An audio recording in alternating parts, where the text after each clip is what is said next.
Ladies and gentlemen, it's my pleasure and privilege to attend this important international symposium on the Communist Party of China's history of 100 years. Thank you very much indeed to the organizers from the Bohemia magazine for the invitation. From 1921 to 2021, it is hard to put into words what has happened in these 100 years in the world and especially in China. The pace of development in China is so dynamic, so rapid, that one is amazed and speechless over and over again. The resurgence of China as a leading global economic power, an innovation driver and future shaper is likely to be unique in human history. And therein lies the first central argument for the title of my presentation, which I formulated as a thesis.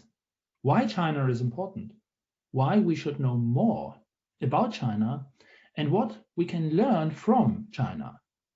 We will only be able to understand tomorrow's world if we understand China.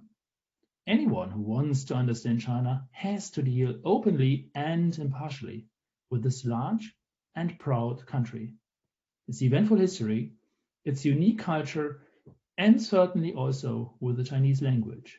Anyone who wants to understand China must also deal with the political system in China and the Chinese constitution. And this includes, of course, dealing with the Communist Party as the central actor in the Chinese constitutional system.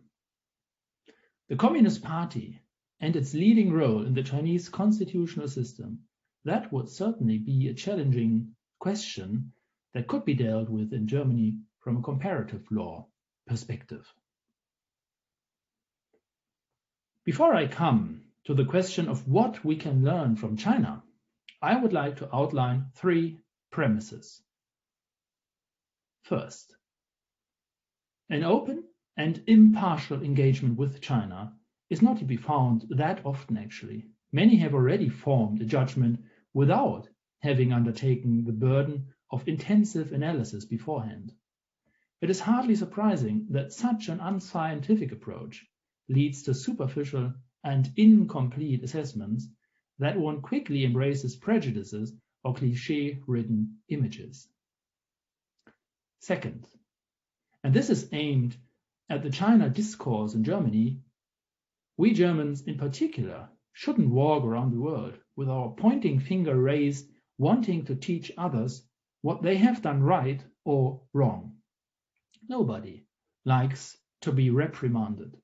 That especially China is sensitive in this respect seems more than understandable, not least because China has experienced a century of humiliation by foreign powers, from the Opium Wars to the occupation of parts of China by Japan during World War II. As Germans, we are well advised to deal self-critically with our own history and our own historical misconduct. Moral rigorism is usually not a good advisor. This applies in particular to international relations. Former Chancellor Gerhard Schröder made a very clear statement in this respect just recently. Former Chancellor Helmut Schmidt had already urged renunciation of Western arrogance and respect for the oldest cultural nation in the world in his book One Last Visit, Encounters with the World Power China in 2013. Third, scientists have the task of generating new knowledge, driving innovations forward, and contributing to solving major societal challenges by asking critical questions and questioning things. But that does not mean that criticism should be an end in itself. Imagine a married couple celebrating its golden wedding anniversary. What do you think should be in the focus of their golden wedding celebration?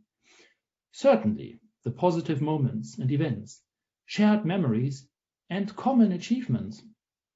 Of course, we all know from personal experience that a long marriage is not all about good days. Nevertheless, it is a question of respect for the great achievements of the Chinese people that in an anniversary year, which is so important for China, one not only refers to problems, differences, and disagreements, but also honestly acknowledges the unimaginable historical success achieved in the process of modernizing China during the past decades. A few weeks ago, I published the book China Competence in Germany and Germany Competence in China at Springer Nature, together with my colleagues Hu Chunchun and Thomas Zimmer from Tongji Daxue.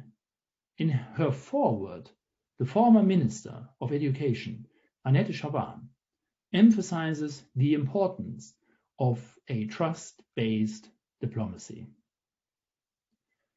When we welcome delegations from China at our university, we regularly experience that our Chinese guests speak excellent German, have excellent knowledge about Germany and its history, and are also experts on German discourses and developments in the respective discipline.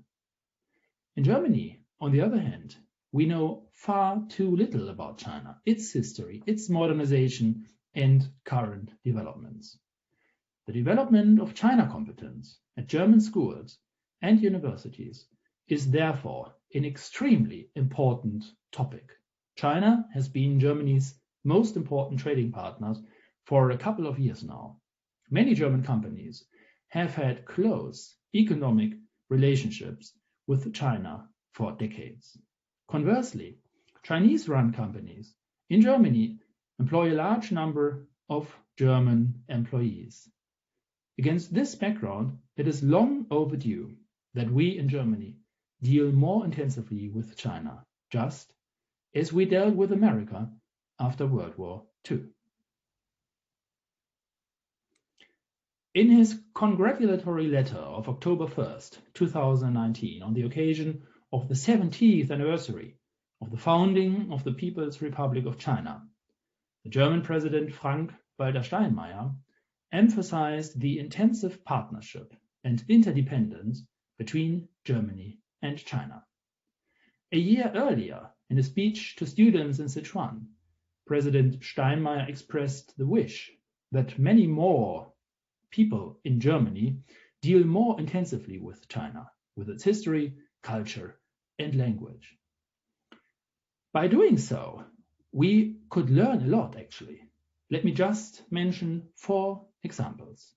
First, we could learn from China to see in new developments, especially in new technology, not only the threat, but above all, the opportunities. When we look at megacities like Beijing, Shanghai, or Shenzhen, we look to the cities of the future. China, for example, has succeeded in quickly getting the corona pandemic under control with modern technology, artificial intelligence, and big data, for example, through intelligent contact tracing.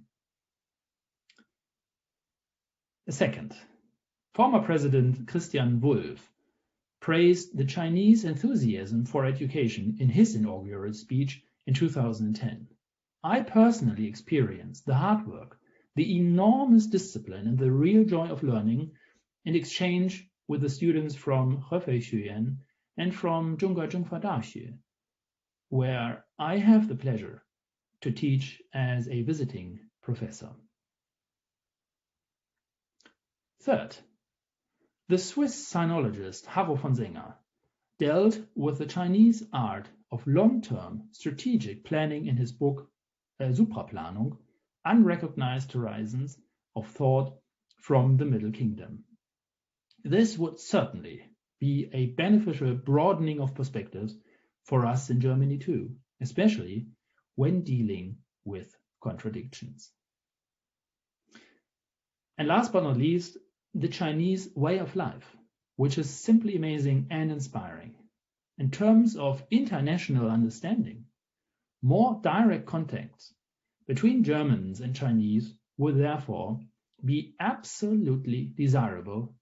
The peoples-to-peoples dialogue and the concept of change by exchange, the slogan of the German Academic Exchange Service, DAAD, would benefit remarkably. I wish you a successful conference, and thank you very much for your attention.